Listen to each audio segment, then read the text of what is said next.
Basta't musika ang hanap mo, huwag nang lalayo pa.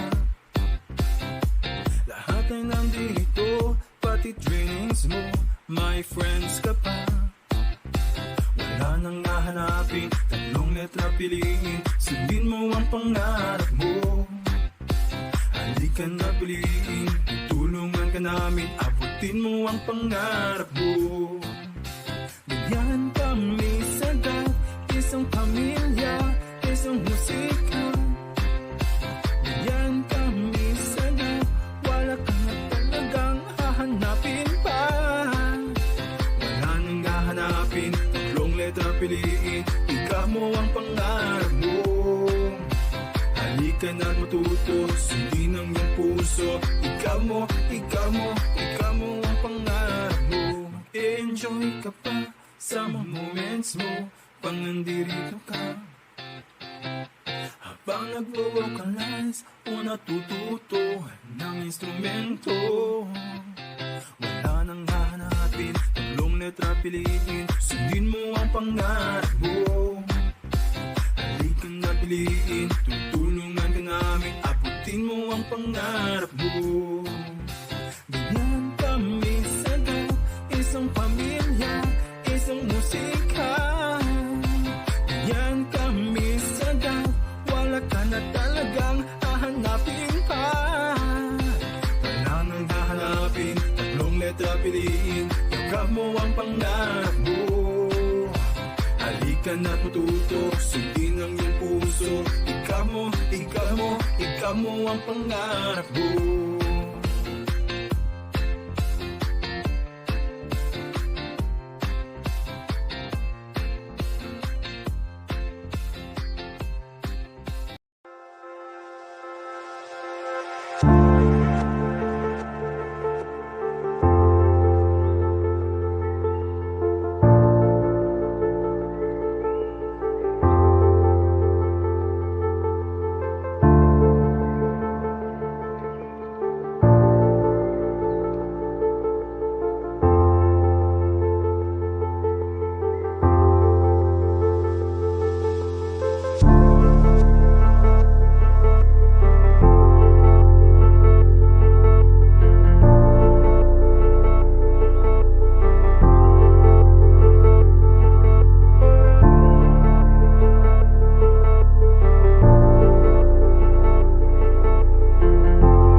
Nakamute na pala ako. Hello, good evening, good afternoon, good morning, good day, wherever you are, GAVarkadz. Lunes na naman at alas 6 na.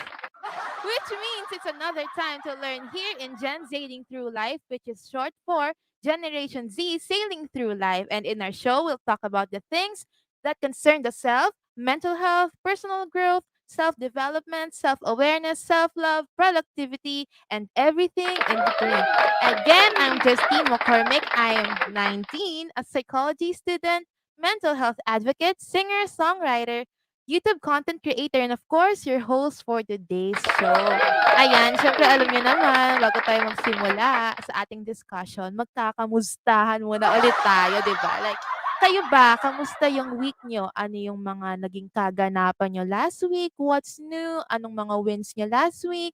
Ano yung mga proud kayo na na-achieve niyo last week? Or kung nagpahinga kayo, how was it? How was your week? Grabe 'no, ito na pala yung huling Monday for August. Like, ang bilis-bilis. Puro like.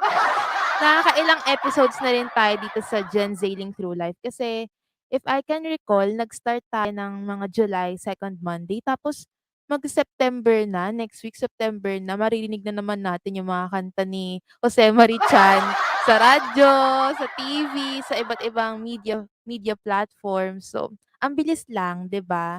And ngayon, siyempre, hindi ko alam kung aware kayo, pero sana aware kayo kahit nasa pandemic tayo, na today is a holiday kasi 'di ba, kapag ngayong pandemic parang ang hirap na malaman na, "Ay holiday pala." Kasi unlike before pagka-holiday, alam mo na agad na walang pasok, gano'n. Unlike ngayon parang ang hirap na i-separate yung work life, saka yung student life, saka yung life mo sa bahay, personal life. So, going back na holiday ngayon, today is National Heroes Day, ayan. Sine-celebrate natin ngayon ang mga heroes natin mula noon hanggang ngayon, yung mga heroes natin nung panahon ng Hapon, panahon ng mga Espanyol, panahon ng mga Amerikano, yung mga sila Lapu-Lapu, sila Jose Rizal, Apolinario Mabini, sino pa ba, Andres Bonifacio. Ayan, sine-celebrate natin sila ngayong National Heroes Day. And aside from them, syempre, sine-celebrate din natin ang mga modern heroes natin, yung mga frontliners. Syempre, mabuhay po kayong mga nurses, mga doctors, mga medical technicians, radiologists, yung mga nagtatrabaho sa hospital, yung mga nagtatrabaho sa grocery stores, mga nagtatrabaho sa mga markets na nagbibigay ng mga essential needs natin. Ayan ang ating mga modern heroes. And of course, sa mga teachers na mula noon hanggang ngayon din ay patuloy na nagbibigay sa atin ng knowledge, nag-share ng kanilang mga karanasan, at patuloy na nagpapasensya sa mga makukulit na estudyante, di ba? Sila talaga ang isa sa mga modern heroes. And of course, our parents, they're also our heroes.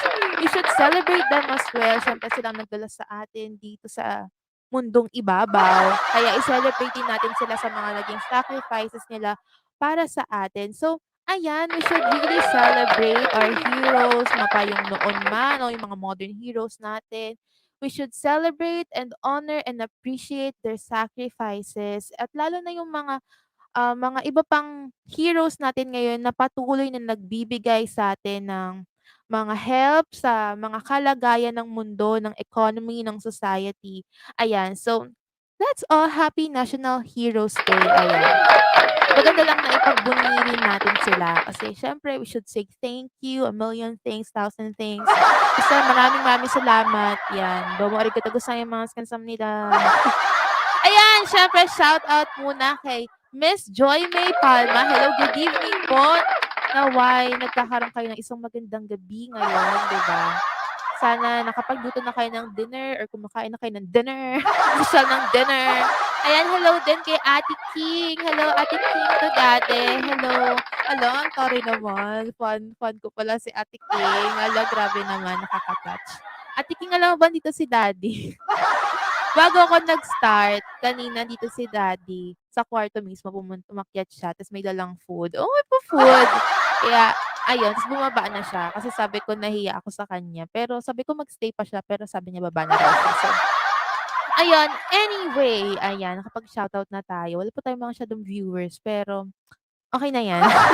Balik muna tayo sa kamustahan. Kayo ba, anong mga pinagkaabalahan niyo, GAVarkadz, last week? Like, ano yung mga naging wins niyo or naging proud kayo, and feel free to share it as well.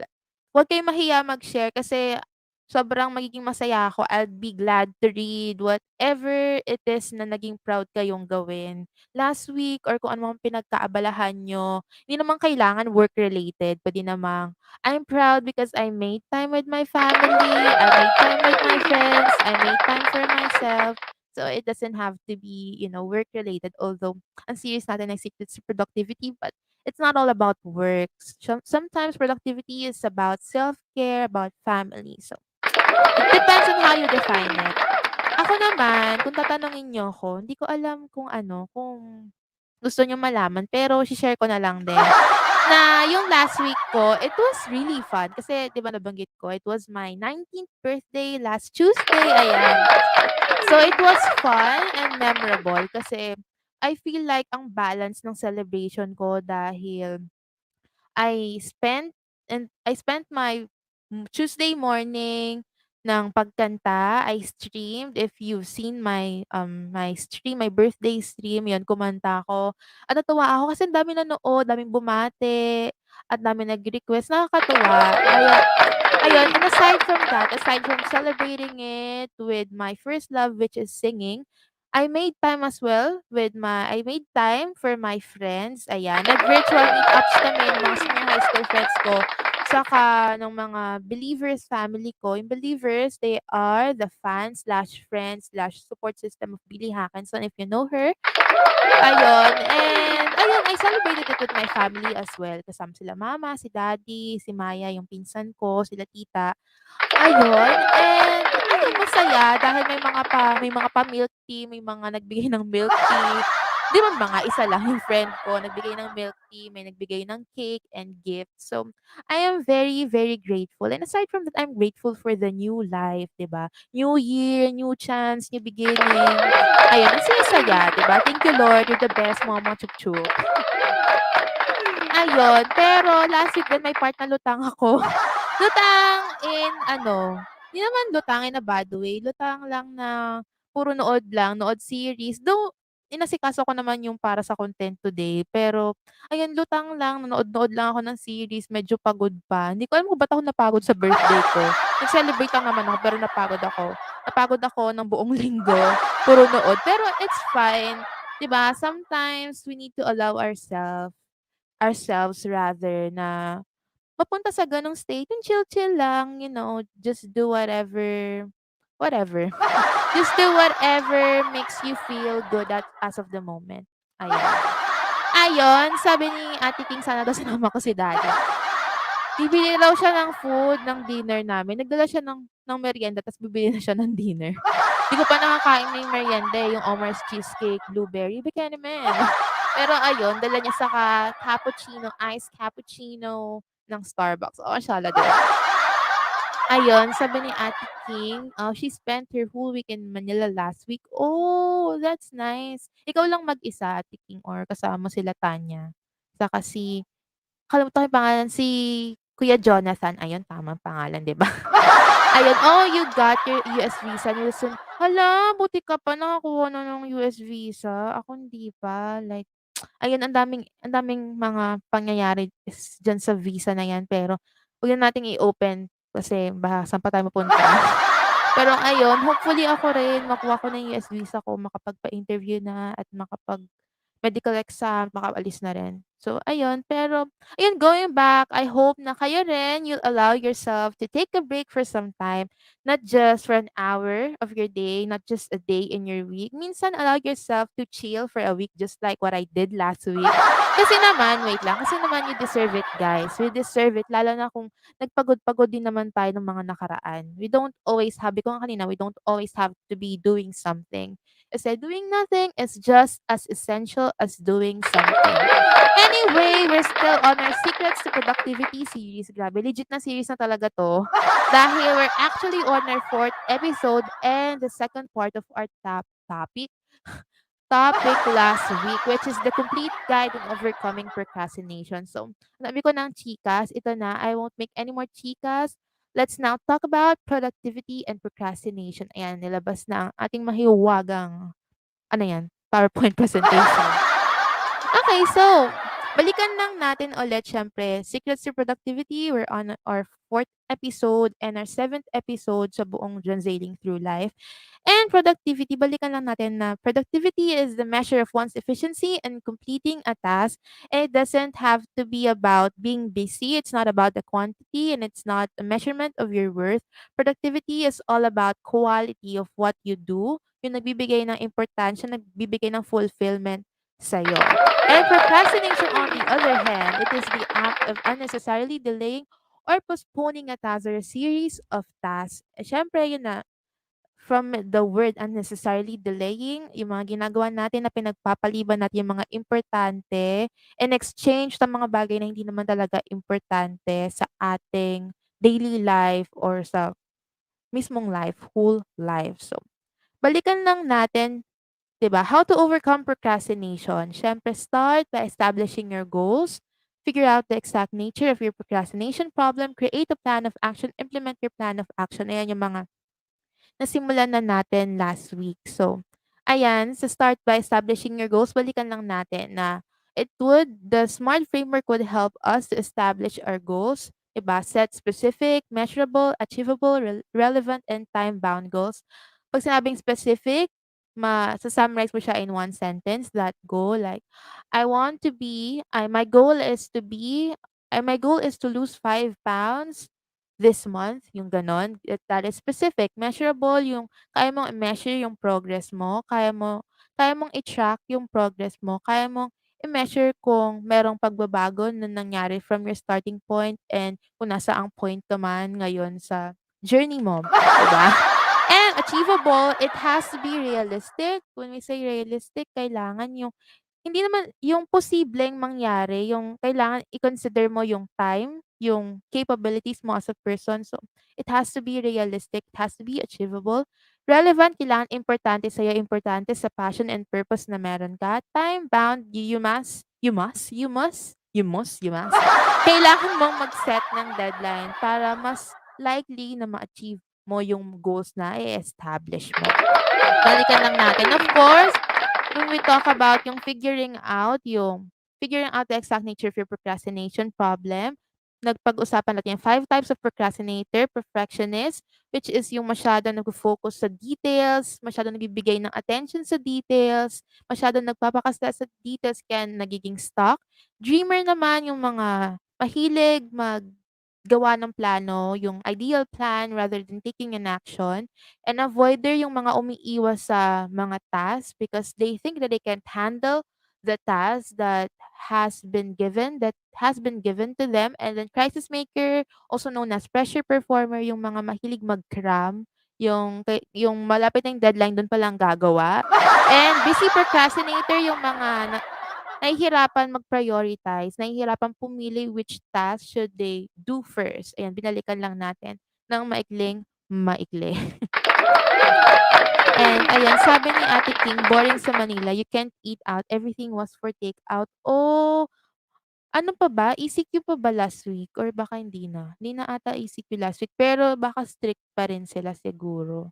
But ayun, I'm happy for you, Ate King, na na kapag meron ka ng US visa at makakapag-fly ka na soon to US. So, ayun, I wish you the best and good luck sa kung anong mga endeavors ang iyong, basta yung mga endeavors mo, kung ano man yan. I'm cheering for you and syempre take care as always. Mama.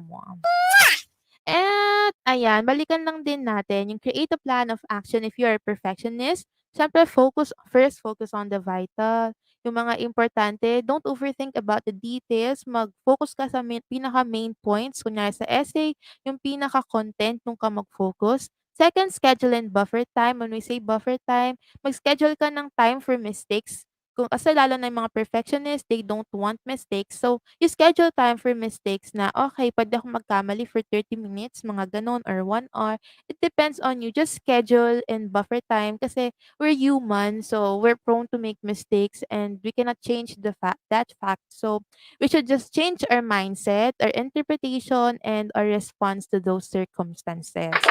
And time boxing, it is limiting the time you're using in a specific task, specific activity. So, kunwari, you're just gonna finish an essay in 2 hours. So, you limit yourself, you become strict sa kung ilang oras mo gagawin yung isang bagay.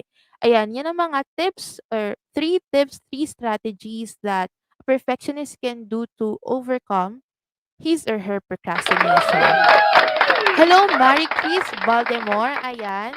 Hope you're having a great night tonight. And ayun, I hope that you could stay by para marami tayo dito, di ba? Para everybody happy, the more the merrier.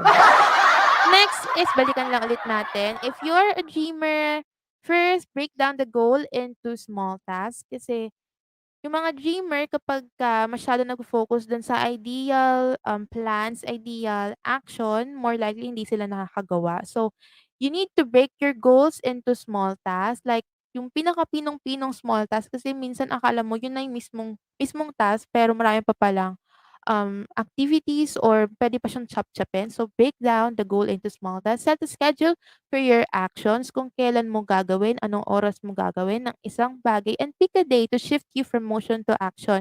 Example, kung meron kang personal goal, you need to give yourself a deadline and spread the word. Sabihin mo sa mga kaibigan mo, post mo online para meron kang accountability, 'di ba? May accountability partners ka, ang dami.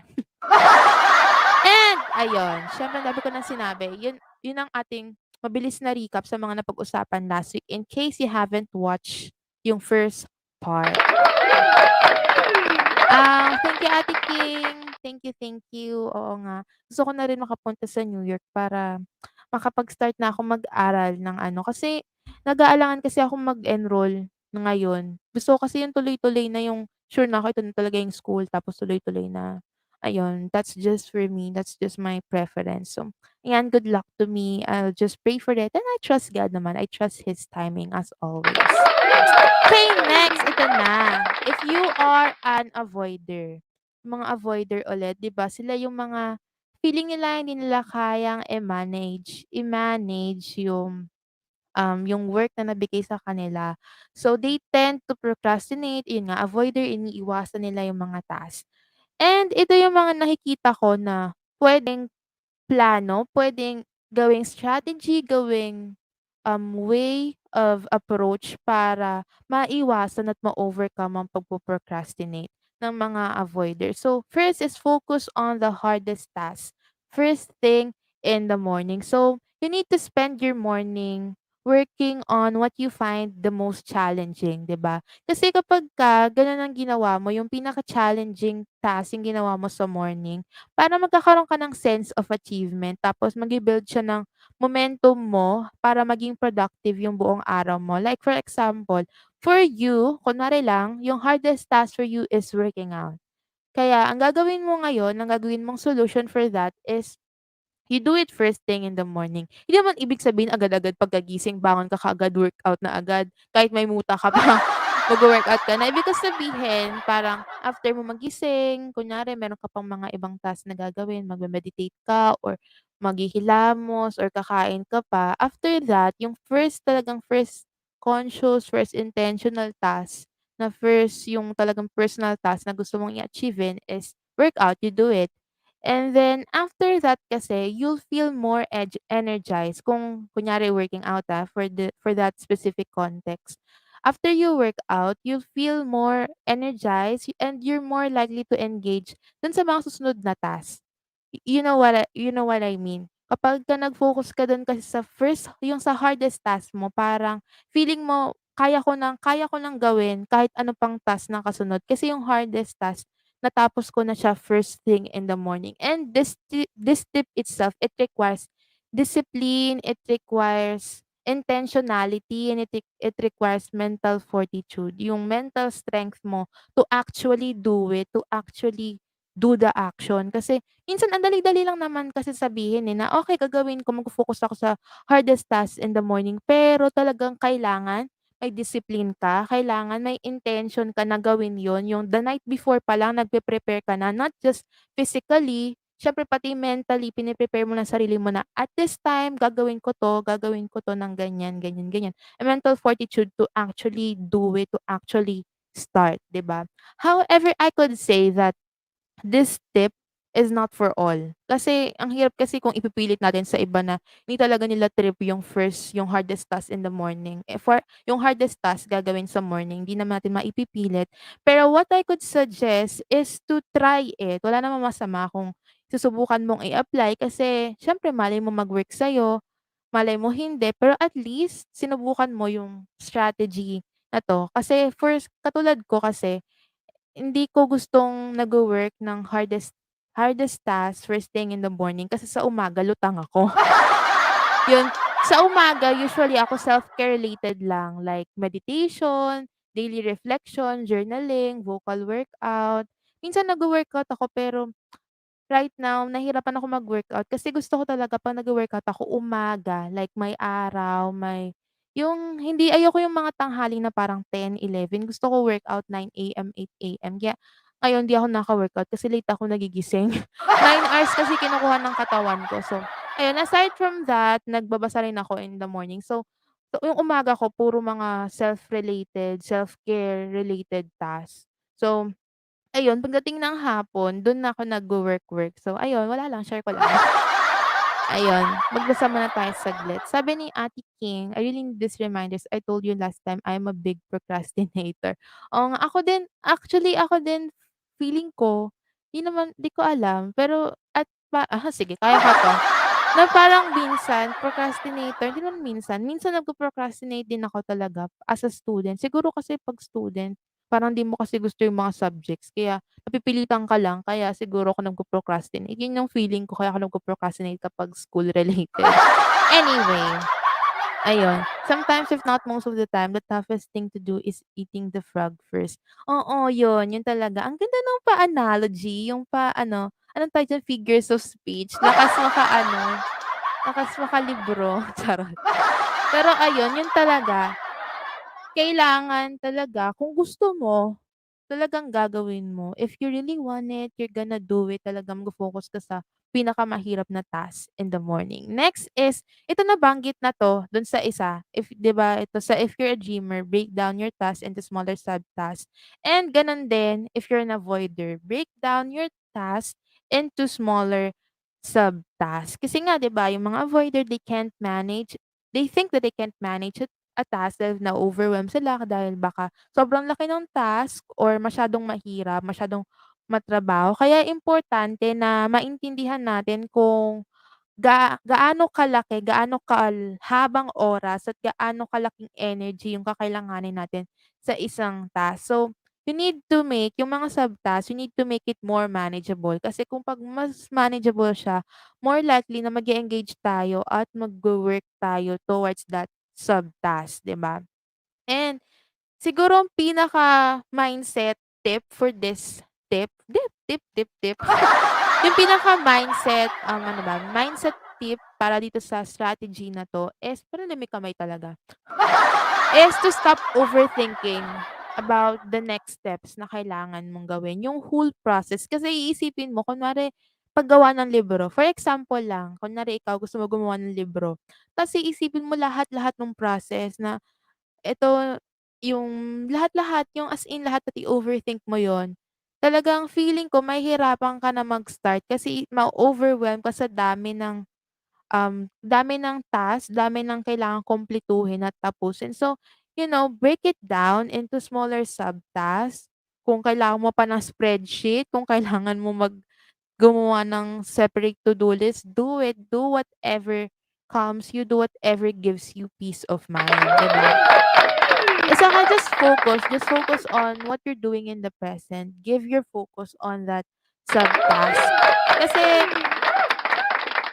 kailangan natin kung kaya naman mag-take your time, like take things slower without forgetting yung sense of time, Kasi magkaiba yung you take things slow tapos kinakalimutan mo yung sense of time, parang hindi yun tugma. So, take your time, take it slow, but without forgetting your sense of time. Kasi kailangan maging aware ka pa rin sa oras mo. Kasi mamaya tapos na pala yung deadline na sinet mo sa sarili mo or deadline na meron sa school or sa company na kinakabilangan mo. So, wala din. So, ayun. For example, ang dami ko na sinabi na ito na kasi, example nitong another example, maliban sa example last week. Kunwari, you're gonna, sa school, pinapagawa ka ng 1,000-word essay. Yan. Siyempre, maraming time, effort ang kailangan sa paggawa ng essay. So, we need to break it down into smaller pieces para hindi siya masyadong nakakatakot gawin or masyadong nakaka-overwhelm, nakaka-frustrate. So first is you write an outline. That's your first subtask. So maybe you could do it for 30 to 60 minutes. And then next subtask is to do the introduction part. you write around 50 to 100 words, siguro mga 15 to 30 minutes. Mag-set ka nung quantity kung gaano kahaba at mag-set ka kung gaano kahaba yung kunwari speaking sa essay, in terms of essay, gaano kahabang ilang words per part and then ilang minutes mo gagawin per part.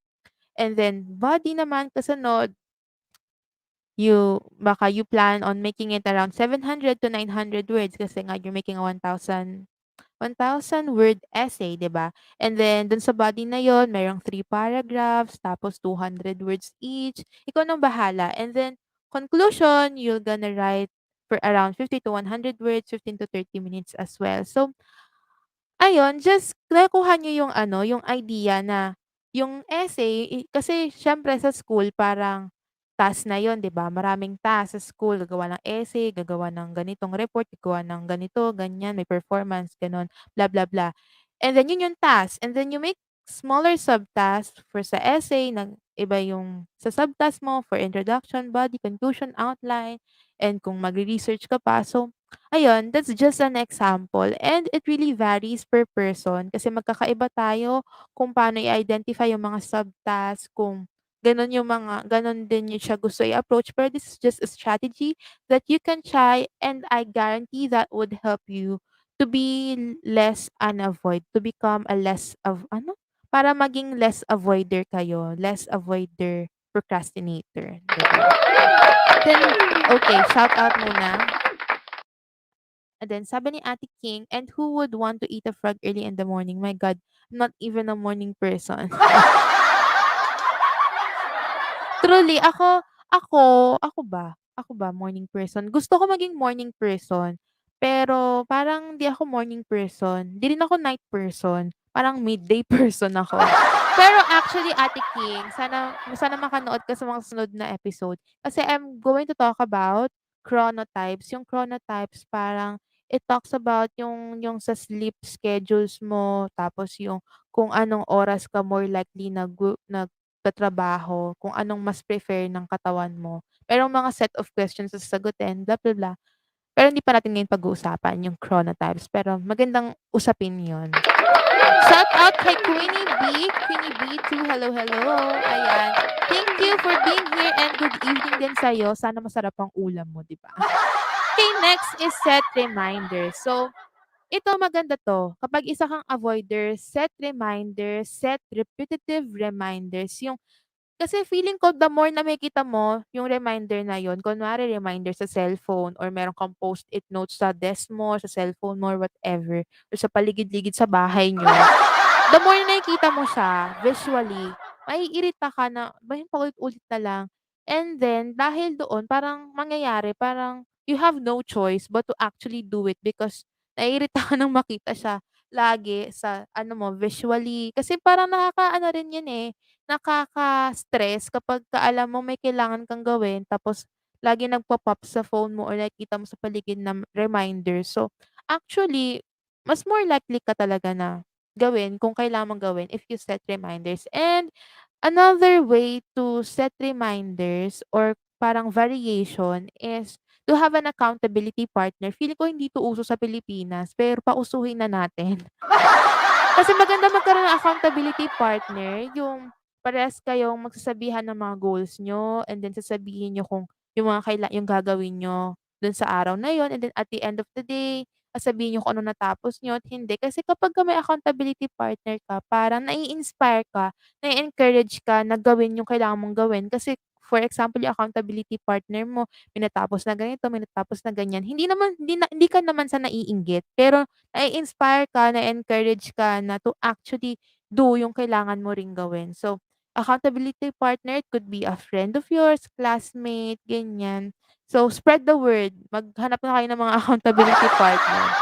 Ayun, it will help you kasi i-remind ka ng accountability partner mo sa kung anong kailangan mong gawin, kailangan mong tapusin, na bawal ka ng mag-stay ng ganitong oras, ng late para matulog ka ng maaga kung gusto mo, kung yun yung goal, personal goal mo. Ayun, talagang setting reminders will surely help you to not forget or avoid your task.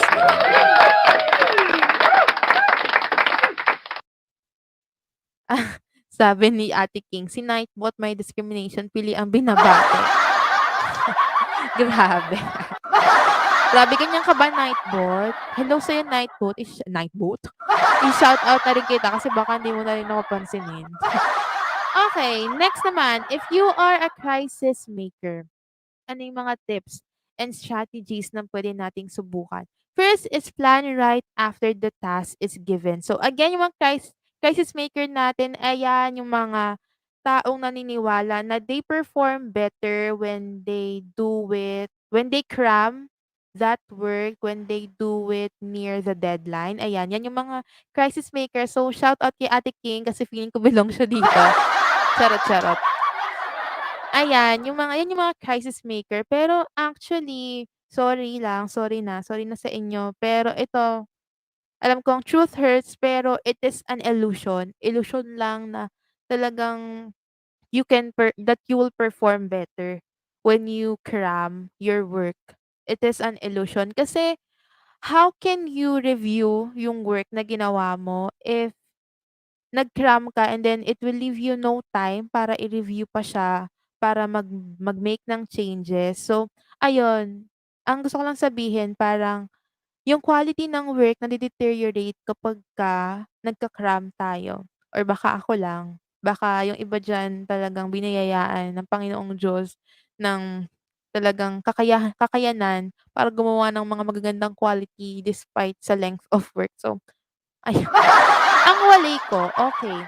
Anyway, back nga, plan right after the task is given. So I guess this is one of the best way to deal with this procrastination style. Kasi minsan, we think na matagal pa naman yung deadline, so okay lang. Okay lang muna mag-chill, okay lang muna, wag na muna ako magplano, okay lang na ano, chill-chill lang, nood muna ako, ganyan. Pero siyempre, sa school, kunwari as a student, yung mga gawain laging nadadagdagan 'yan. Tapos yung mga deadlines dikit-dikit, kaya kapag malapit na, ayan na si cram. Tapos yung quality nga ng work nagde-deteriorate. Akala mo lang is ang ganda ng gawa mo, pero pagka alam mo yun, wala ng recheck-recheck. Kaya ayun, plan right after the task is given. Promise it will surely save you a lot of time. It will surely help you to make better quality, basta better work. Kasi nag-i-English pa eh, dapat din ako nag-i-English dito eh. Anyway, okay. Nagkatawanan sila sa comment section. Okay, next is time block. So, this is a time management method that asks you to divide your day into blocks of time. So, ipasok natin ng example. Ayan. Hindi masyado atang kitang-kita pero mamaya mas malaking picture. Kasi pag-uusapan pa natin to later. So, each block merong specific task or group of tasks or sinabi ko na specific. Each block is dedicated ayoko mag-English. Each block is dedicated sa pag-accomplish ng specific task or group of tasks. So, 'pag nagta-time block ka, mas madali mo maa-analyze kung gaano kahabang oras yung kakailanganin mong gawin yung isang bagay and you'll plan according to that. And sabi ko nga, pag-uusapan pa natin lalo 'tong time block later on 'pag pinag-usapan natin yung time management. So, hindi ko muna masyado papalabukin, palawak talaga, papahabain yung usapan ng time block. Pero yun yung idea niya na you time block, you divide your day into mahahabang blocks. Unlike yung isa nakita niyong isa, yung hiwa-hiwalay, mas maganda yung kunwari from 1 to 5, from 8 AM nakalagay dito, 8 AM to 11 AM, you create line proposal. Tapos, anong oras yung kasunod? 11 AM to 12 noon, inaasikaso mo email and messages rather than yung yung magkakahiwa-hiwalay. Parang medyo nakaka-stress yun na hindi pa ako tapos dito, hindi pa ako tapos dito. At least kapag natapos mo na isang buong time block, alam mo nang tapos ka na dun sa task na yon and then you can actually move on to the next one. So, hello, maganda ako, charot. Magandang gabi po kay Miss Joanne Retuya. Hello, hello. Thank you for being here. I hope you can stay by. At tigain niyo na yung mga anak niyo. Parang awa niyo na. Parang alam niyo yan, mga ka-Gen Z, di ba? Pero okay lang naman yung mga feeling ka-Gen Z. Okay, sabi ni Ate King, grabe, it makes me realize how disorganized my life is. I do my thing come what may, whatever is presented on me at the moment. Okay lang yun, Ate King. Ako rin dati. Siguro hindi ka lang expose yung sa mga ganitong ideas. Hindi mo I mean, gusto mo na maging productive, gusto mo maging ganito ka-organized, pero siguro hindi ka exposed dun sa mga ideas na kakailanganin mo. Kasi ako rin, gustong-gusto ko talaga dati maging organized, kung ano-ano po mga pinagse-search ko. Pero ayun, nahanap ko yung mga tamang resources for me. Kaya unti-unti ako naging organized. Pero hindi naman kailangan super, super duper organized as always. Kasi hindi naman tayo perfect. So, ayun, from time to time, try to be organized para mas madaling i-deal yung iba't ibang circumstances, lalo na 'pag may mga emergencies, ganyan, and whatsoever. Okay, next is set earlier deadlines for yourself. Ito yung sa mga crisis maker, again, yung mga pressure performer, yung mga mahilig mag-cram, ang masasabi ko, set earlier deadlines. Kunwari sa school, if you're an employee or a student, sa company na rin, set earlier deadlines for yourself. Kasi 'di ba minsan merong mga deadline for projects na, okay, ganitong time kailangan tapusin na 'to, ganitong ganyan, ganyan. Kunyari lang ang pasahan ng project niyo parang sabihin nating essay ulit, wala akong maisip na ibang ano, ibang example. Pasahan ng essay September 7. Mag-set ka ng earlier deadline, gawin mo, ipasa mo siya ng September 5 or 6. Or ipasa mo siya sa sarili mo or tapusin mo lang ng September 5 or 6. Kasi 'pag mas maaga ka nag-set ng deadline at mas maaga mo na-meet yung deadline mo, yung original deadline mo, mas maaga yung relief and sense of achievement. And then meron kang room for other things na gusto mong gawin, like for leisure time or for family time, for self-care time, ayun. At puwede ka pang mag-recheck in case may mga kailangang ayusin dun sa task na inasikaso mo.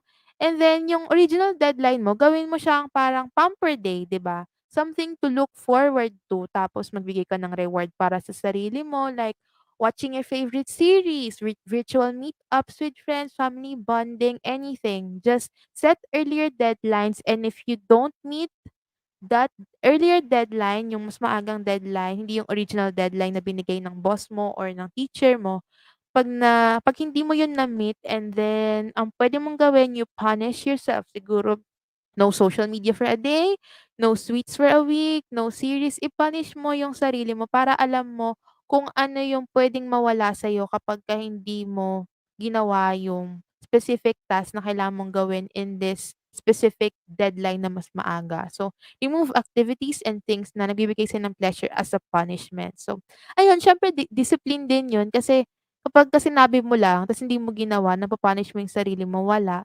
Actually, meron ako narinig talaga dito, hindi narinig, narinig ko sa isang podcast. Sabi niya kapagka meron kang mga plans na okay, wait, ano 'yun? Naririnig ako, okay. Kapag meron kang mga plans na hindi mo sinusunod, parang hindi ka nagiging true sa sarili mo, parang nagde-deteriorate yung relationship mo sa sarili mo kasi parang you let down yourself when you don't follow your schedule, when you are not disciplined. So, ayun lang, keep in mind na kapagka hindi ka naging disiplinado, kapagka hindi ka naging organized, kapagka hindi mo ginawa yung kailangan mong gawin, you're actually deteriorating your relationship with yourself. Kasi yung sarili mo, deep down inside, naniniwala yan na kaya mo. And then, alam mo yon, hindi mo ginagawa yung best mo for the moment para tulungan siya na ma-achieve yung goal niya in the future. So, just a thing to keep in mind. So, ayun, naisingit ko lang.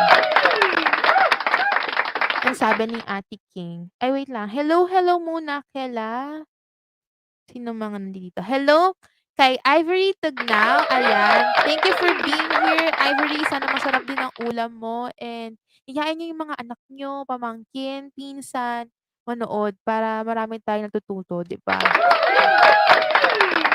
Oh, sabi ni Ate King, I was once called a professional organizer. Lol, got tired of it. Oh, hindi na naging masaya sa'yo ang pag-o-organize. Baka kailangan lang kilitiin ulit yung part mo na 'yan, Ate King. Baka kaya pa namang ibalik, 'di ba? Pero hindi naman kailangan laging organizer. Kung kapagka trip mo, 'di ba, kung okey ka naman, yung peace of mind mo, yung mental health mo na hindi gano'n ka-organize yung life mo, eh, di okey, 'di ba? Sabi ni Ate Ting, "I think maybe because I find it more exciting and the amazing feeling of adrenaline rushing on me when I'm beating the deadline." Maybe, siyempre siguro nga, it really varies from person to person. Whatever works for you go for it. Hindi naman puwedeng ipilit yung lifestyle, approach, strategy ng ibang tao sa ibang tao kasi sadyang meron tayong iba't ibang ways kung paano natin tinatanggap yung mga circumstances. So, and I'm happy for you, Ate King, na kaya mo yung gano'n. Ako siguro hindi ko na kaya, na mai-stress na talaga ako ng bonggang-bongga. Okay, coming back to this. Ayan. Create a plan of action if you are busy. Binasa ko naman. Okay, if you are a busy procrastinator, ito yung plan of action or strategies, tips na pwede ko mabigay. First is decline additional commitments. Nung nakaraan, pinag-usapan natin yung essentialism. And essentialism is all about quality. It's all about yung kalidad ng pinagkakaabalahan mo. So, 'di ba, people, humans have the tendency to say yes most of the time. Kasi syempre, we want to help others and we want to do more and we want to prove something. But usually, this ends up to be inessential to our lives. Yung mga bagay na ginagawa natin, yung mga more, yung mga bagay na yon, usually inessential naman sila sa buhay natin. Hindi sila nagbibigay ng benefits. And nai-stress lang tayo, napapagod kapagka nag-a-add tayo ng commitments sa plato natin, sa busy schedule natin. So, decline additional commitments. Learn to say no. Kung hindi naman siya hard yes, yung nagda-doubt ka, nag-overthink ka dito sa bagay na kailangan mong gawin, say no. Say no. Kasi kaya ka nahihirapan mag-prioritize ng task kasi marami kang task na hindi naman talaga importante. Sadyang umoo ka lang dun sa nagpapatulong sa'yo, dun sa taong na humihingi ng favor, umoo ka lang kaya nadagdagan yung task na kailangan mong gawin. Kaya nahirapan ka tuloy mag-prioritize ng task mo, 'di ba? You get me? I get you. Next is only take what you can finish. So related 'to sa first tip natin. Of course, hindi 'to masyado applicable sa mga tasks na kapagka sa school, 'pag nagtatrabaho ka as an employee at nag-aaral ka pa sa school.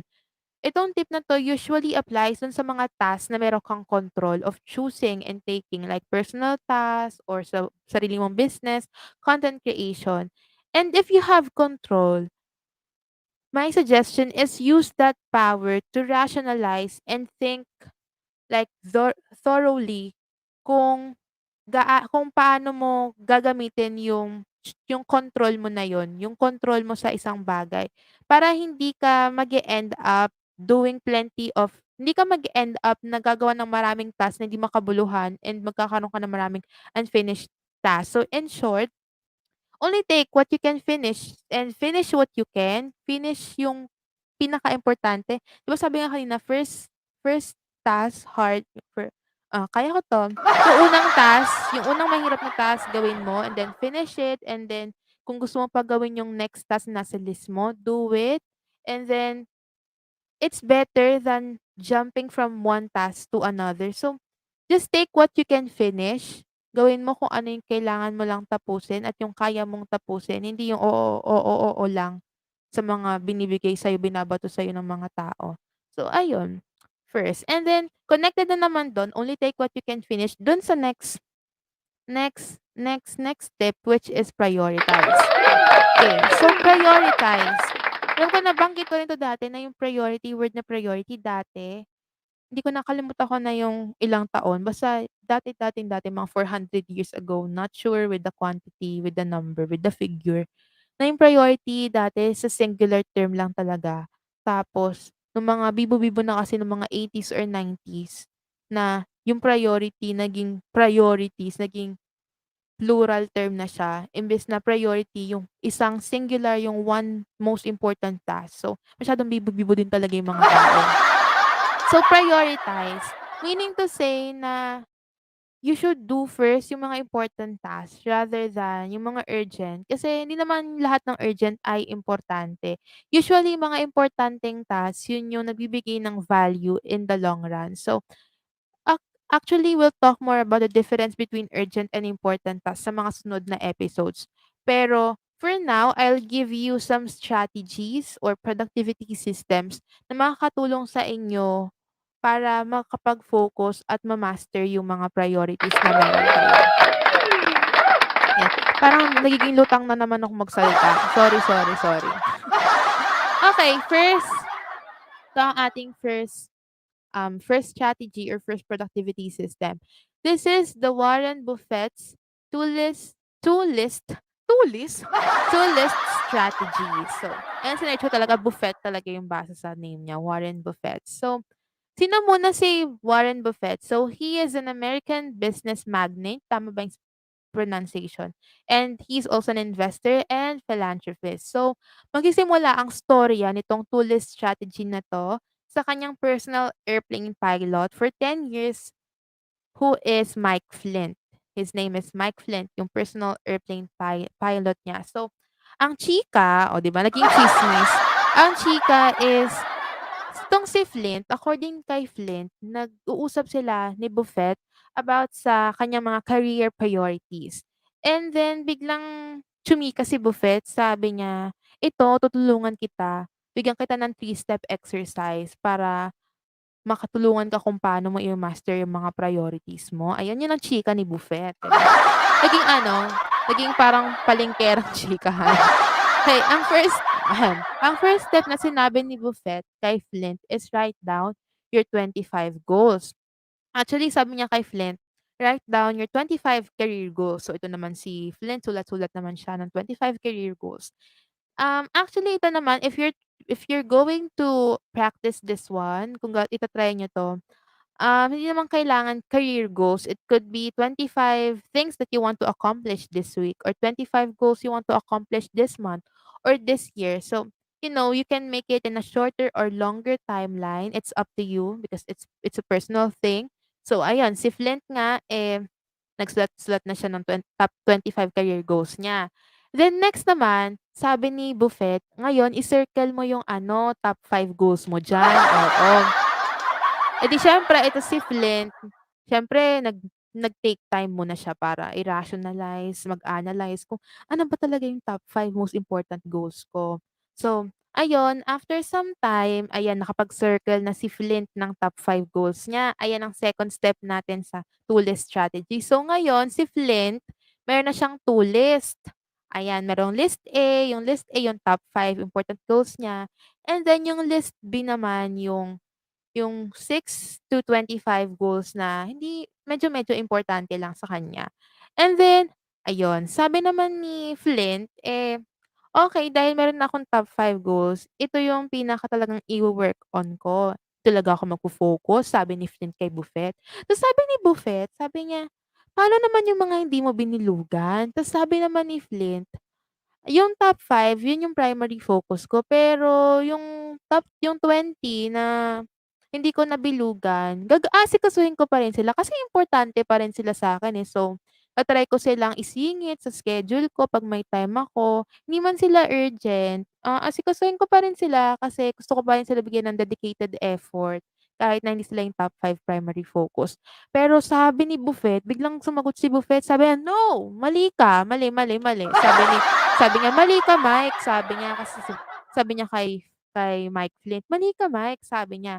Kasi sabi niya, ang step 3 daw is to avoid doing your item 6 to 25 goals. Ha? Ha? Mali. Yan daw. Yung step 3 natin is to avoid doing your item 6 to 25 goals. Kasi sabi ni Buffett, everything you didn't circle just became your avoid at all cost list. Oh, amazing. Natatawa ako sa sarili ko. Pero ayun ang sabi ni Flint. Ni Buffett, sabi niya kay Flint is i-avoid mo na gawin yung 6 to 25 goals mo, yung list B mo. Kasi kapag although importante sila sa'yo, sila yung humahati ng attention mo. Kaya ang nangyayari, hindi mo natatapos agad yung top 5 goals mo. So, kahit na importante sa'yo at you care about dun sa hindi mo mga nabilugan, mag-focus ka lang dun sa top 5 goals mo, yung primary focus mo. So, ayun, yun lang naman ang storya ng Warren Buffett's two-list strategy. Opo, amen, amen.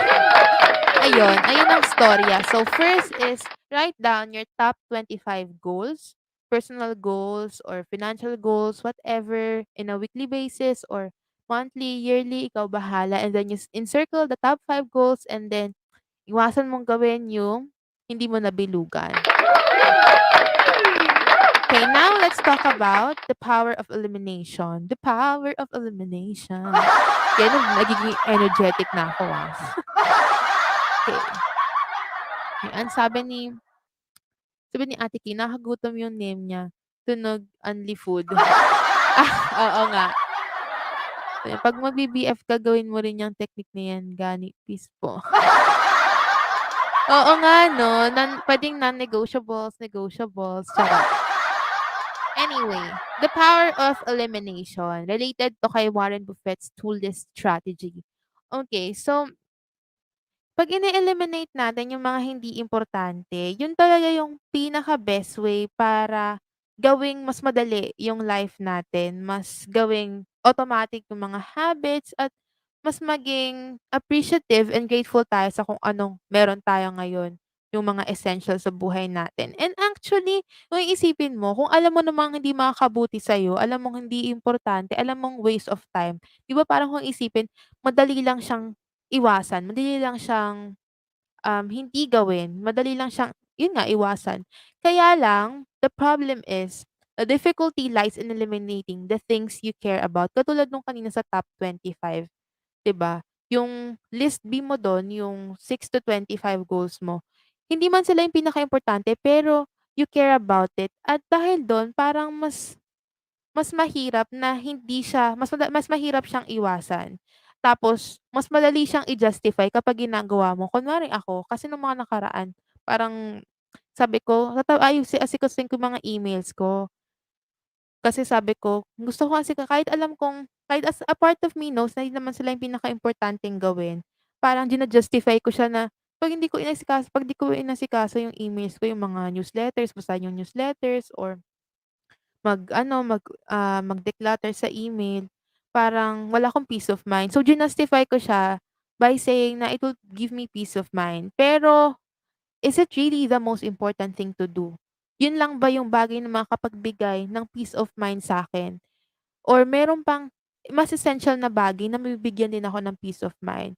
So, ayun, the difficulty lies in eliminating the things you care about. Kasi yung mga tasks actually na nagpapastuck sa atin, yun yung mga bagay na we care about it pero hindi nga talaga sila importante. Kaya ayun, mahalaga ang self-reflection and awareness sa kung ano yung mga inagawa mo, nga inaasikaso mo para mas madali na eliminate yung mga bagay-bagay para hindi mo ma-waste yung time mo, energy, blah blah blah. Hello kay Manalyn Hello kay Miss Manalyn Dotarot. Hello po, good evening. Ayan. Sana masarap ang ulam niyong lahat. Kung hindi, meron pa namang bukas.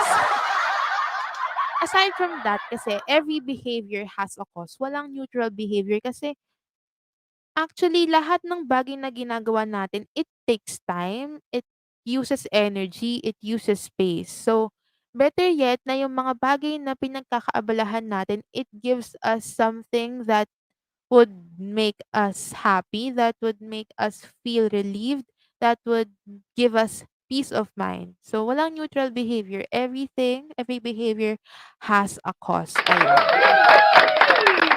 So, spending time on secondary priorities is why you have 20 unfinished tasks rather than 5 completed ones, which I've already mentioned earlier. Kaya, alam mo yon, nagtataka yung iba na, okay, ang dami kong wino-work on, pero may natapos ka ba?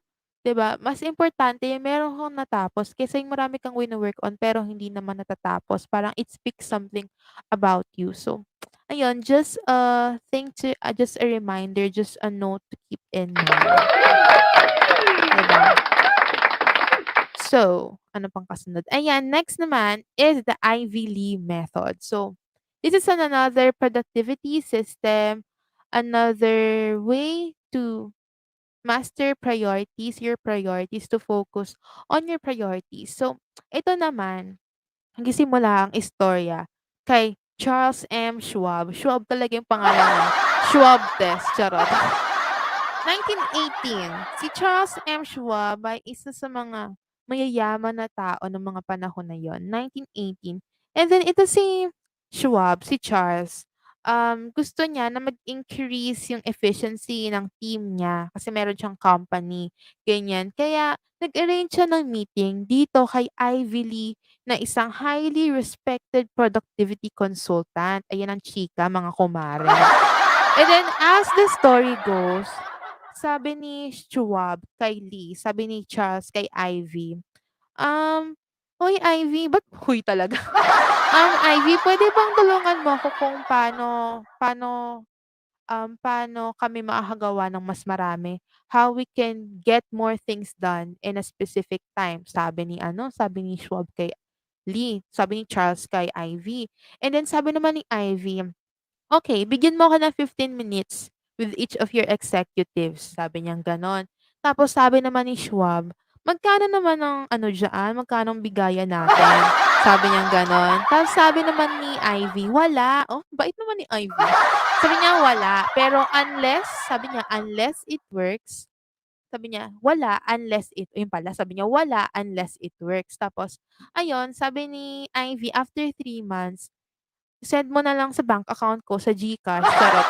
"Send mo na lang kung magkano yung feeling mong deserve ko dun sa kung ano mang maging result nung yung ituturo ko sa mga executives mo." And then during dun sa 15 minutes ni Ivy sa mga executives ni Charles, ito yung steps na binigay niya sa kanila. Okay, ayan, next.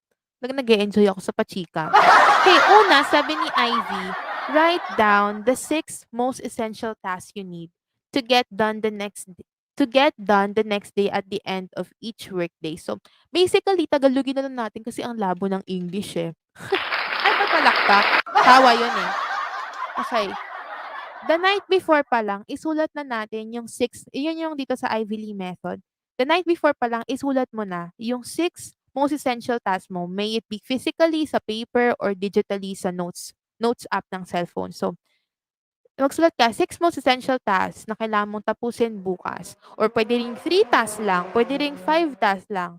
It doesn't really matter. Pero yun lang, according kay Ivy Lee, 6 most essential tasks. And then next is prioritize these 6 items according to their real importance. So, ano mo kung ilagay mo number 1, yung pinaka-importante. Bale parang greatest to least. So, unang-una sa list yung pinaka-importante, tapos pinaka sa baba yung pwede namang hindi mo matapos, pero siyempre importante pa rin na matatapos.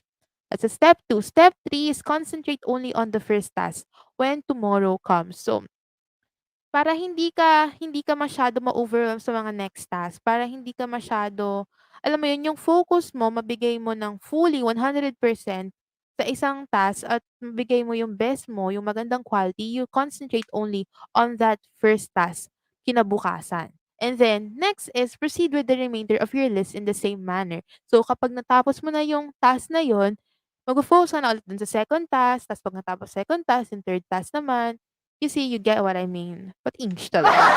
And then, at the end of the day, kung meron kang mga hindi natapos, i-add mo siya dun sa next task, dun sa new list na meron ka for tomorrow. Kunwari, ngayong araw hindi ko natapos yung, kunwari make, personal workout plan, hindi ko yung nagawa today.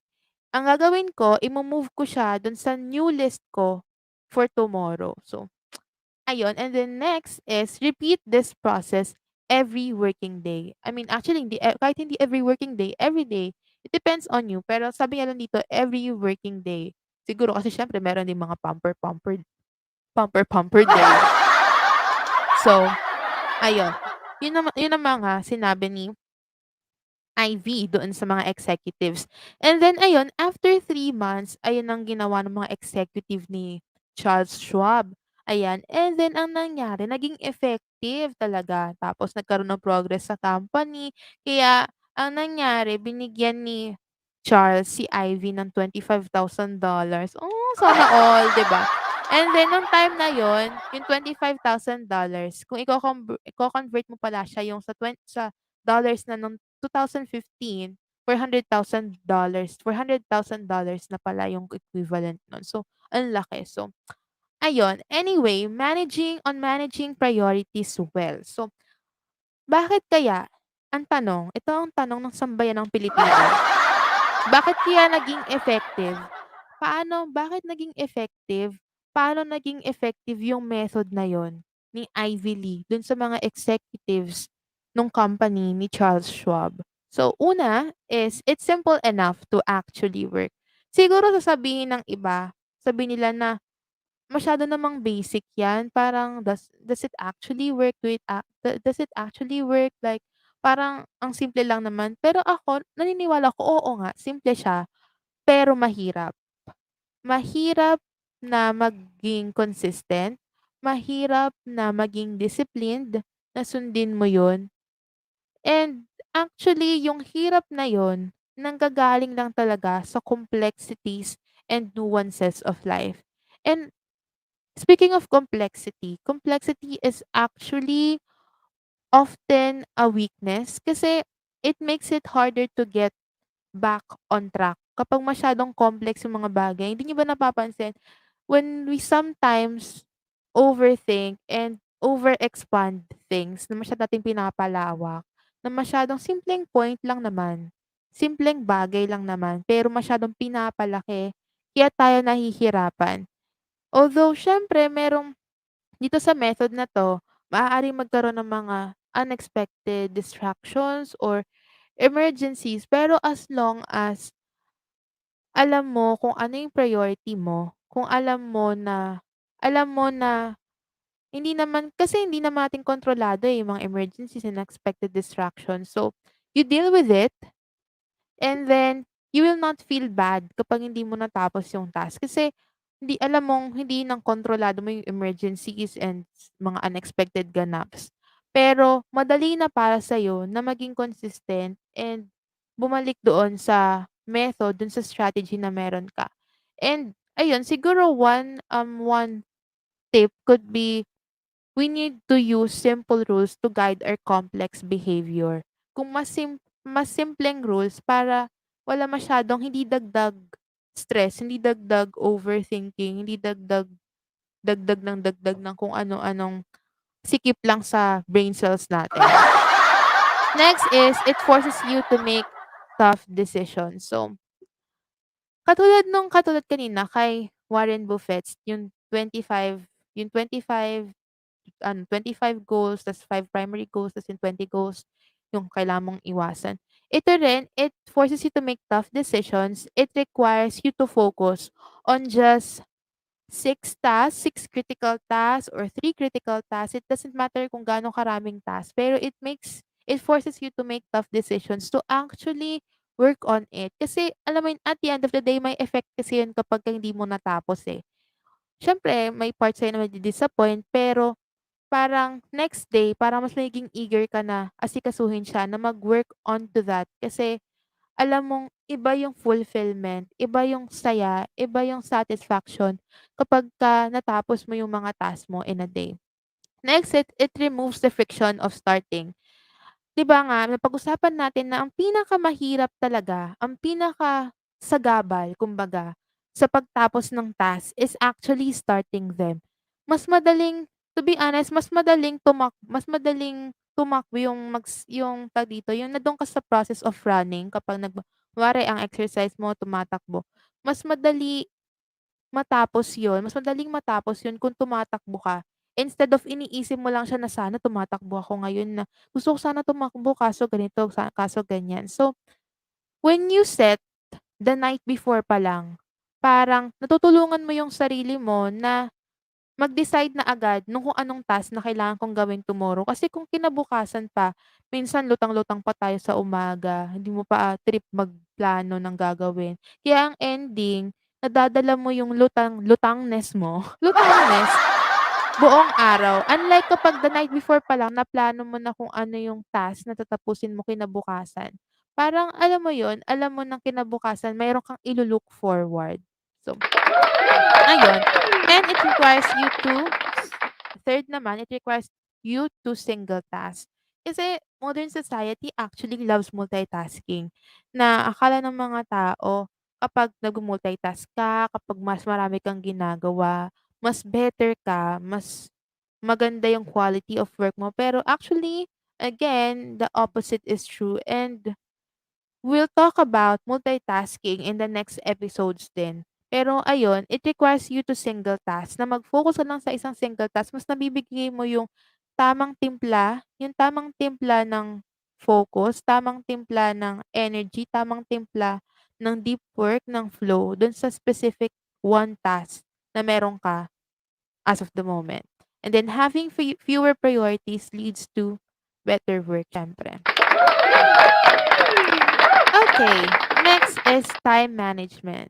Ayan, nagkamali ako, wala na yung prioritize Warren Buffett's two-list strategy dapat. Pero hayaan mo na. Okay, time management naman. Let's talk about time management. Okay, so time management is the process of organizing and planning how to divide your time among tasks. Alam kong familiar naman na kayo. Ayun ang ibig sabihin ng time management. And time management has many, many benefits.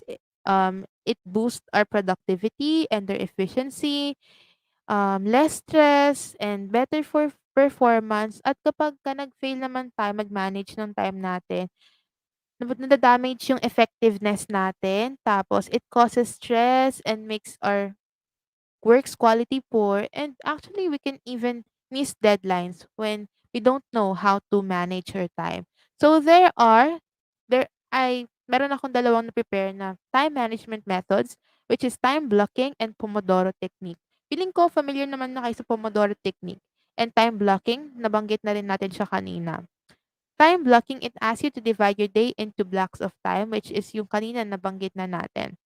And then, actually, not just that, ang pinaka-key dito sa time blocking is actually maglista ka na agad ng task list mo. Mahirap kasi mag-time block kung hindi mo rin alam kung ano yung mga task na ita-time block mo. So, first, you list down the task that you need to finish, that you need to work on. And then next is you time block. Kasi mas maganda pa rin yung meron kang nakikita mo yung schedule mo rather than just having a to-do list ta's hindi mo na analyze, hindi mo na nasi-see through kung gaano kahaba mo gagawin yung isang bagay, 'di ba? And ayun, ito kasi hindi naman kailangan na sobrang alam mo yun, parang robot ka na susundin mo. Siyempre, of course, it is important to follow your time block schedule. Pero, sabi nga may mga emergencies minsan, so hindi nasusunod. So, it's completely okay. And kung meron mang kunwari may time na nalo-lose track ka, you can always come back to your calendar. You can always look back kung ano yung kailangan mong gawin o pwede mong gawin na nai-time block mo. And then, kung meron kang kunwari hindi mo natapos, can actually move it. You have the freedom to actually change things in your calendar, move things around, ganyan. And, ayun, it doesn't have to be perfect.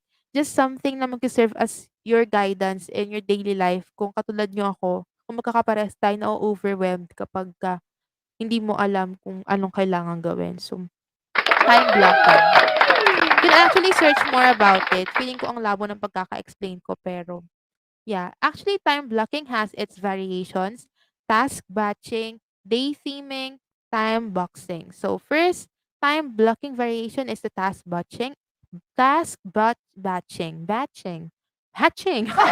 It is the process of grouping similar or usually smaller tasks together and scheduling specified time blocks to execute them all at once. So, examples of task batching. Kunwari, um, yung ganitong specific time, 8 to 9 a.m., asikasuhin mo muna yung email or messages.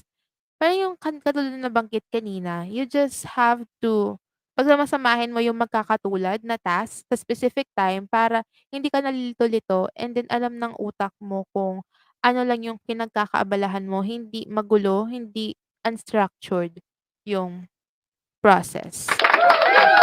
Then next is day theming. It is more extreme kind of task batching for those who have several responsibilities competing for their attention. Kunwari, marami ka talagang ganap sa buhay. Like, kunwari ito, meron siyang planning day, administrative day, writing day, audio video day, training day, deep work day, family day.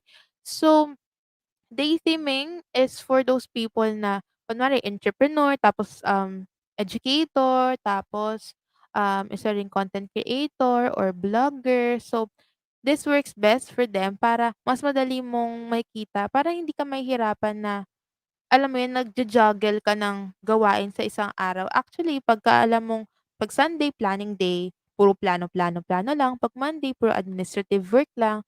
So, parang hindi pa iba-iba, mas madaling mag-work efficiently.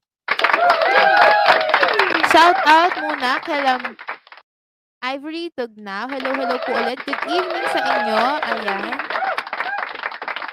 Okay. Good evening din kay Mylene Garcia. Hello, hello. Good evening sa'yo. Okay. Next is next time blocking variation, which napag-usapan na natin na nakaraan, setting a time limit for how much time you will spend on a certain activity. So, actually, yung mga ibang tao na parang feeling nila parang parehas yung time blocking sa time boxing. Although time boxing is variation of time blocking. Pero actually magkaiba sila kasi when we say time blocking, parang you just say na, I will work on, kunyari, I will work on my content between 9 a.m. to 11 a.m. That is time blocking. Na meron kang specific time na you will work on something. Pero pag sinabi mong time boxing, I will finish between 9 a.m. to 11 a.m. Meaning to say, I will finish. Finish is the key word. It means you have strict limitation kung anong oras mo siya tatapusin. Na 9 a.m. to 11 a.m., tatapusin mo na siya sarado. Gano'n-gano'n yung time boxing. So, ipag-usapan na natin 'to sa nung perfectionist na it is important para hindi masyadong maaaksaya yung oras mo at mas alam mo na mas marami ka pang time to do other things na essential din para sa'yo. Okay, so why time blocking works? It promotes focused it promotes focused deep work. So, syempre the more na you single task, the more na nagkakaroon ng mental muscles sa brain mo na kaya mong mas mag-engage sa deep work at mag-stay focused sa isang activity, sa isang task. And next is it helps you knock out shallow work more efficiently. So, when we say shallow work, yung mga hindi importante, yung mga urgent pero hindi importante, like emails, like responding to notifications, to messages. And when you time block, nawawalan ka na ng oras syempre for shallow work. Kasi syempre, usually, ang ita-time block mo lang, yung mga iba-block out mo lang ng time is yung mga importanteng task sa'yo. Ay, lalakpak dapat yun. Hello kay Totoy Akunin, if I'm not mistaken. Totoy Akunin or Totoy Asunin, I don't know. Good evening sa'yo. Sana masarap ang ulam mo ngayong gabi, di ba? Next is time blocking works because it makes you aware of how much you spend your time. Siyempre, nako-confront mo kasi yung current priorities and commitments mo and you get more intentional kung paano mo i-spend yung limited time na meron tayo. Siyempre sa isang araw pare-pares lang naman tayong 4 hours, sa isang linggo pare-pares lang tayong 7 days, 'di ba? So, nagiging aware ka, 'pag nagta-time block ka, mas naging aware ka na, "Ay ganito pala ako kahaba gumawa ng content, ganito pala ako kahaba mag-workout, ganito pala ako kahaba kumain, ganito pala ako kahaba maligo," and go on, go on, go on. So on pala dapat.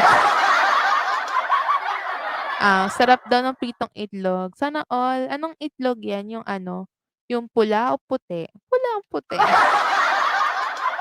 Ayan, happy dinner sa'yo. Sana ako din nagdi-dinner na, charot. Next, it counteracts perfectionism. Katulad nung nabanggitan natin before, imposing time limits on projects helps us to diminish yung perfectionism na siyempre we set strict time box for it and then dahil doon mas mas natapos natin agad ang isang task and mas nag-stick tayo on that kind of habit. And lastly, it helps you follow through on your goals. Siyempre because you're working on your task, yung mga task mo nagiging parang simplified and specified na siya dahil doon sa time blocking na ginawa mo. Siyempre yung mga subtask na ilagay mo roon and then mas madali sa'yo na sundan yun kasi alam mong yun yung guide mo on achieving yung long-term goal mo talaga, yung pinaka-biggest goal mo kung meron ka mang ganong klaseng goal. Ano daw? Anong sinasabi ko? Basta, it will help you to actually become more attentive na kailangan ko na 'tong tapusin kasi 'pag di ko 'to sinunod yung time blocking na 'to, madadagdagan ako ng work for the next month and the next month and the next month. And yeah, time blocking actually forces you to make concrete plans that ensure you're working toward your goals every day. Time boxing, nanununtok ng oras. Nung una rin, yun din ang inano ko. Ayun, so time boxing, it is important para sa mga perfectionist na katulad ko para alam mo yun, limited lang yung time in doing some work. Okay, nagmamadali na ako kasi ang dami ko ng nachika tapos ang bilis ng oras, ta's ang dami ko pa sasabihin. Anyway, alam kong familiar na kayo dito sa Pomodoro technique. It is developed by Italian entrepreneur Francesco Cirillo, ang ganda naman ng name niya, which is best suited to those who easily get distracted, ayan. So, feeling ko naman familiar na kayo sa Pomodoro technique. Ito yung mga steps niya. First, you pick a task. Second, you set a 25-minute timer. Actually, maraming apps sa App Store. Saka maraming mga Chrome extensions na meron na talagang yung automatic na 25-minute timer. And then, dun sa 25 minutes na yon, you work on your task until the time is up and then take a 5-minute break. Then every 4 Pomodoros, take a 15 to 30-minute break. You know why this one works? Because actually, kahit na you work short, you see progress and then you actually you see progress and because you're making progress. And then syempre, sabi scientifically speaking, when you take a regular break, it can actually boost your performance talaga. Kasi maipapahinga yung utak, tapos alam mo yun, parang may time ka to recover and to start over. So, ayun, something that you can try, Pomodoro technique. Ako itong inaasikaso ko as of the moment. Ito yung method na ginagamit ko sa 'pag nagwo-work ako ng content creation. Para alam mo yon, ay 25 minutes na pala tapos nagse-set ako minsan ng goals na kailangan after 25 minutes matapos ko na 'tong part na 'to, ganyan, ganyan. So, ayun. Sabi ni Ate King, may dinner daw siya, may kikain siya.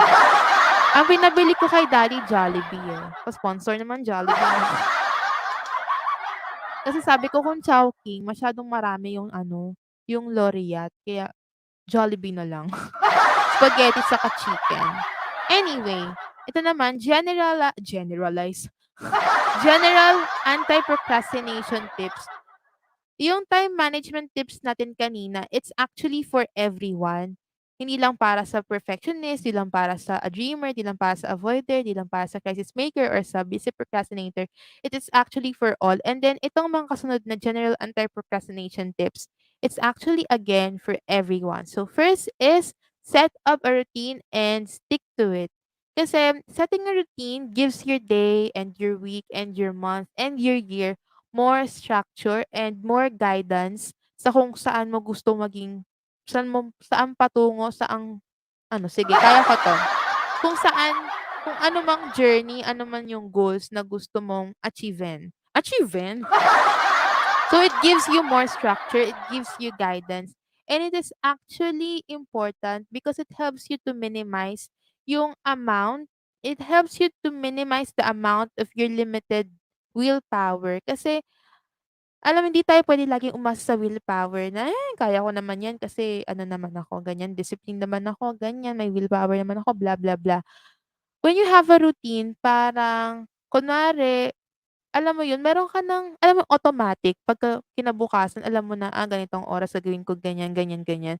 Pero siyempre, we have the freedom to actually spice it up, change it, kung nabo-bored ka na, kung 'di na siya effective para sa'yo. So, ayun, set up a routine and stick with it.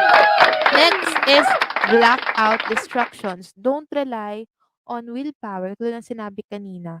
So, if you can turn off your notifications para hindi ka ma-distract, turn it off. Alam ko pwede naman yun sa mga cellphones.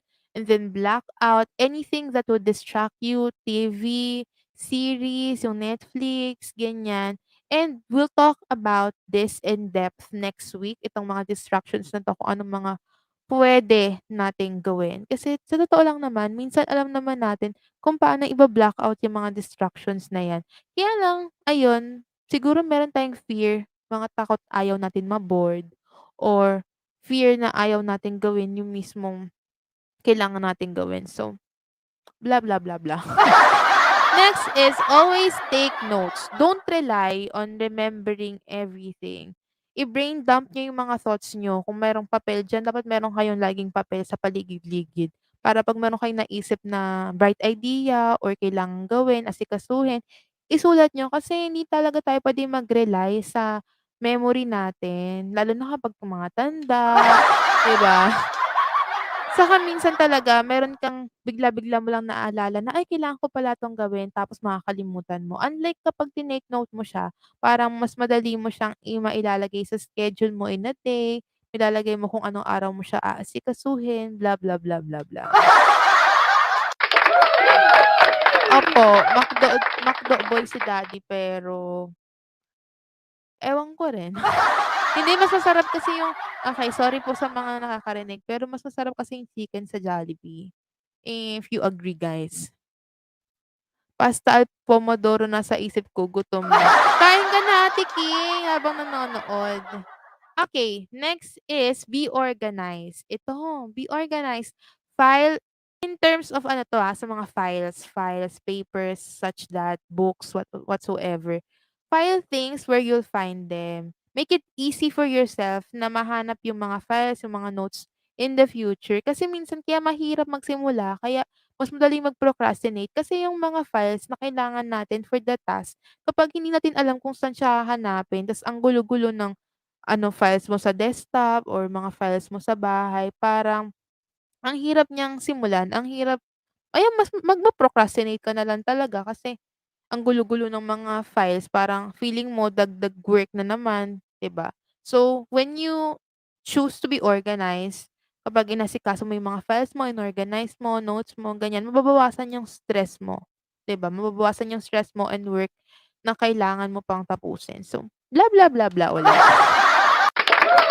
And then lastly, tidy up your workspace. Related 'to dun sa be organized. Siyempre kapag makalat yung space na meron ka, yung table mo, talagang mahihirapan kang magsimula, tatamarin ka. And then, actually the best habit na puwede mong i-try kung talagang makalat ka as a person, then ang gawin mo after messing around on your table, after working onto something, ligpit na agad. Wag mo idahilan na, "Pagod na ako, bukas na lang." Kasi yung bukas mo magiging bukas na naman, bukas na naman, bukas na naman. Eh, yung paglilinis naman ng table mo or pagligpit lang ganyan, 'di naman nagte-take ng isang araw, eh. Minsan 10 minutes lang, 15 minutes. So, yun, tidy up your workspace, not occasionally, in a daily manner, consistently. Okay. Next is implement your action. Konting-konti na lang. Promise, survey, konti na lang talaga. Charot. Implement your plan of action. So, again, there are 3 steps for this. First, choose action. Second, track your progress. Third, modify or drop techniques. So, first, how would you implement your plan of action? Siyempre, you could implement it by simply choosing action, by choosing to start, choosing to make that small step towards that big goal or small goal or whatever it is. Kasi planning is never enough. Planning is important but it will never be enough. You need to take action to produce a final result.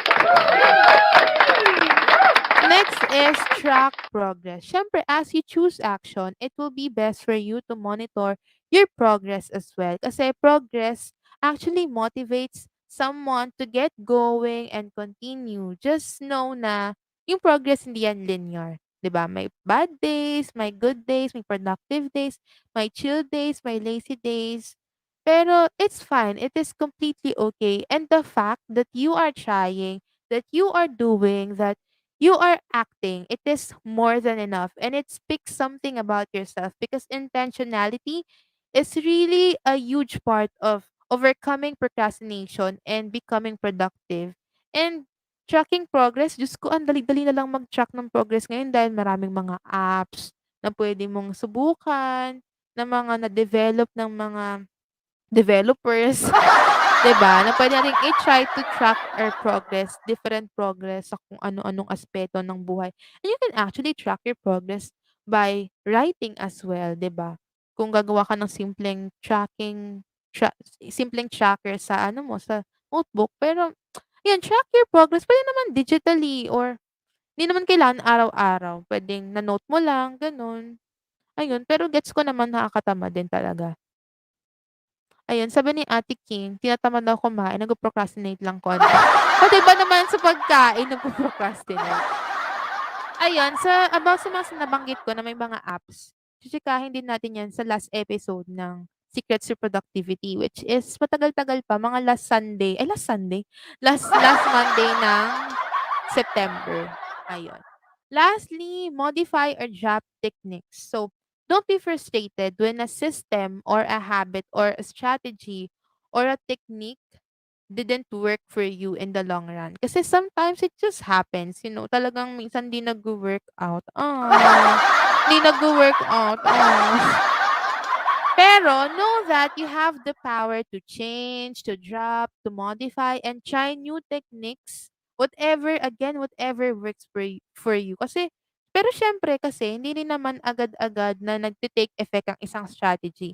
You need to try it for, hindi naman sobrang haba, hindi rin naman sobrang ikli. Siguro mga 1 month, you try a specific method, a specific strategy.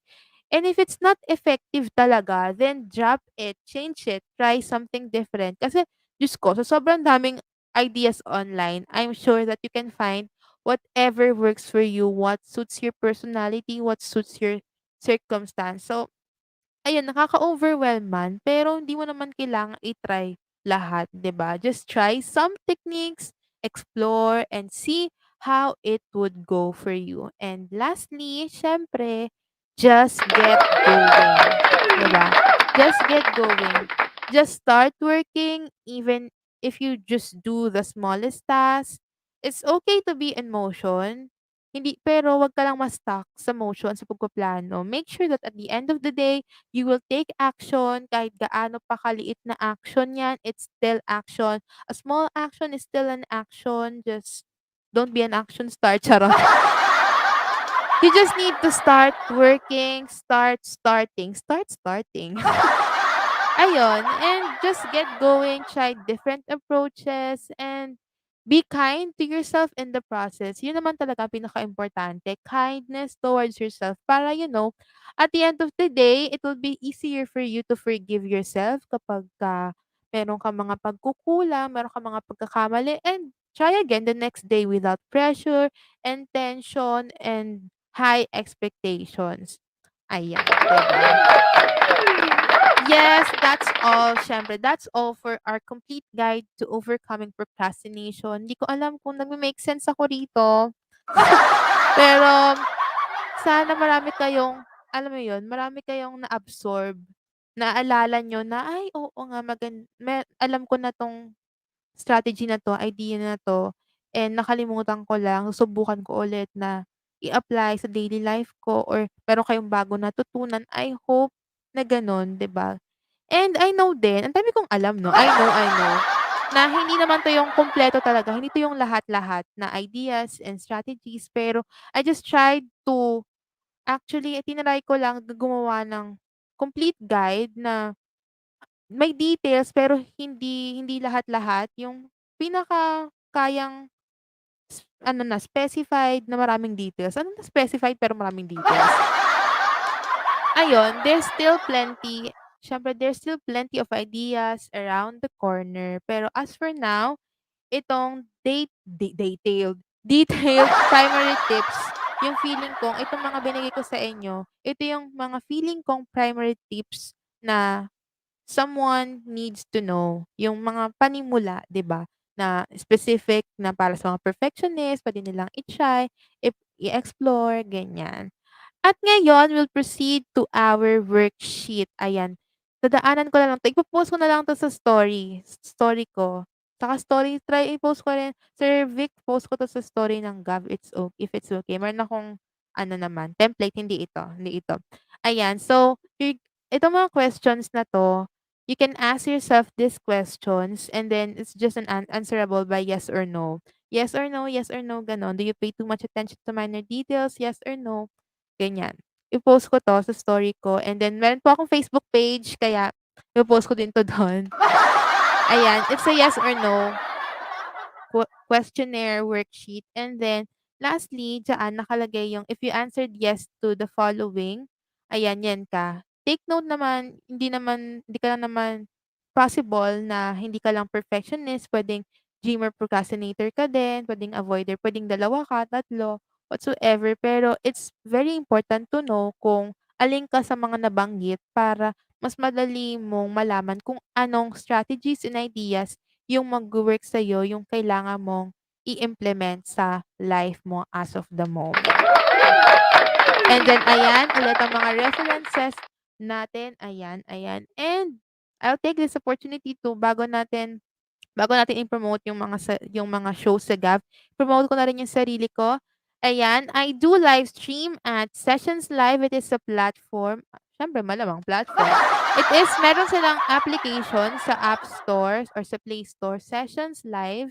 You download it and then find me there and you watch me there. Pwede rin na dito sa link na nilagay ko, sessionslive.com/McCormick. You can watch me there every Tuesday, Thursday, Saturday, 7 p.m. Philippine time. And follow me at my social media accounts, Sail with Steen on Twitter and Instagram. And subscribe to my YouTube channel at Steen McCormick. Ayan. I do song covers. Ayan na naman ang mga chikas natin for today. Ayun. Ayan na, Sir Vic. We can actually end this and promote na natin ang mga bagay-bagay. Ayan. GAV Musikahan with the Power Chords every Tuesday, 7 p.m. kasama sila Kuya Ron, Ate Dang, Ate Rose, at Kuya Jom. Supportahan po natin sila dahil sila magagaling na vocalist, musikero, artist, and everything.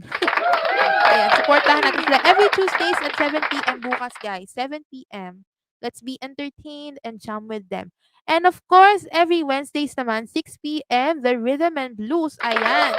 Streaming live. Kasama sila Kuya Joseph, Kuya Gian, Kuya Ver, and Kuya Mar. Ayan. Supportahan natin sila every Wednesdays, 6 p.m. Panoorin natin sila. At makipag-jam.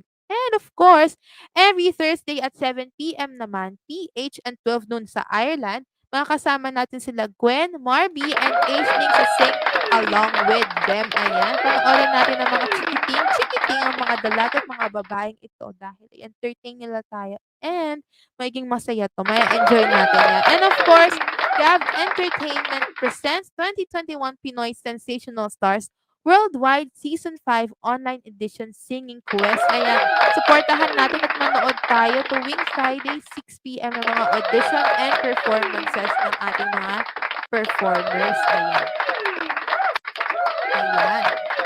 And of course, GAV Musican Live, Sabado Kwela, every Sabado. Siyempre, every Saturday. Ayan, kasama sila Mer, Tek, Jumi, Nids, every 7:30 p.m. Ayan, at merong singling challenge every Saturday. Ayan. And of course, syempre, hindi mawawala. Sa Sunday, meron tayong kantawanan every 5 p.m. onwards. Kasama sila Kiko, Tek, Johnny, Ver. Ayan, supportahan natin sila. Makipagkantahan at makipagtawanan tayo sa kanilang lahat. Para good vibes lang, di ba? Ayan, di ba? Ang daming shows ng GAV. Supportahan natin yung mga yan.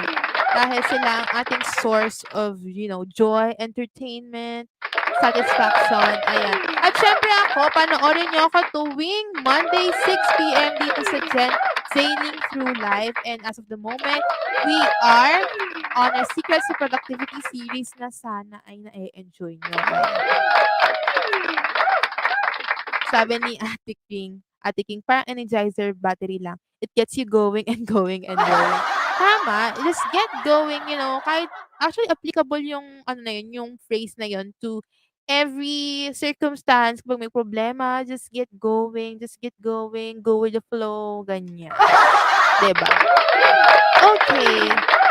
Thank you rin, Ate King. Thank you for being here. Love you, and thank you so much. Ayan. And ayan lang naman, feel free guys to suggest topics. Just comment below or message me kung meron kayong mga naisip na topics para after the Secrets to Productivity series, ayun, ma-work on natin at pag-usapan natin kung ano mang discussion ang gusto nyo mapag-usapan. And next week, we'll talk about more tips in getting rid of procrastination. Opo, hindi pa rin tayo tapos sa procrastination. I'll give you more strategies to try and explore aside from yung mga nabanggit kanina. And ayun, follow and like niyo yung personal page ko, Justine McCormick sa Facebook. Please guys, thank you so much. And ayun, thank you everyone for staying and listening and learning with me dito sa GenZailing Through Life. I hope na you've learned something new or have been reminded of what truly is essential in your life. I hope na manood ulit kayo at matuto ulit kayo with me in the coming Mondays every 6 in the evening here in GAV Community Facebook page and GAV PH YouTube channel. Again, I'm your host, Justine McCormick, reminding you all that you are enough, you are loved, and you matter. Always remember that you have the choice on how you want to live your life. So be the sailor of your own boat and grow as you sail. Good night, everyone. Happy dinner. Take care.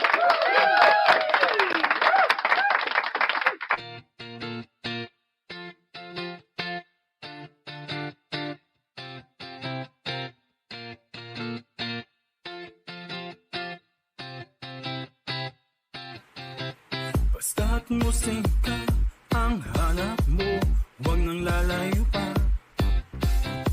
Lahat ay nandito, pati trainings mo, my friends ka pa.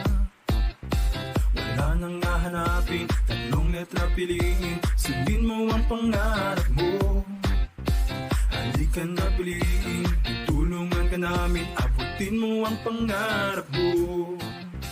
Ganyan kami sa GAV, isang pamilya, isang musika. Ganyan kami sa GAV, wala ka na talagang hahanapin pa. Wala nang hahanapin, tatlong letra piliin, ikaw mo ang pangarap mo. Halika na matuto, sundin ang iyong puso. Ikaw mo ang pangarap mo. Enjoy ka pa sa mga moments mo pang nandirito ka. Habang nagwo-vocalize o natututo ng instrumento. Wala nang hahanapin, tatlong letra piliin, sundin mo ang pangarap mo. Halika na piliin, tutulungan ka namin, abutin mo ang pangarap mo. Ganyan kami sa GAV, isang pamilya, isang musika. Ganyan kami sa GAV, wala ka na talagang hahanapin pa. Wala nang hahanapin, tatlong letra piliin, GAV mo ang pangarap mo. Halika na't matuto, sundin ang iyong puso. Ikaw mo ang pangarap mo.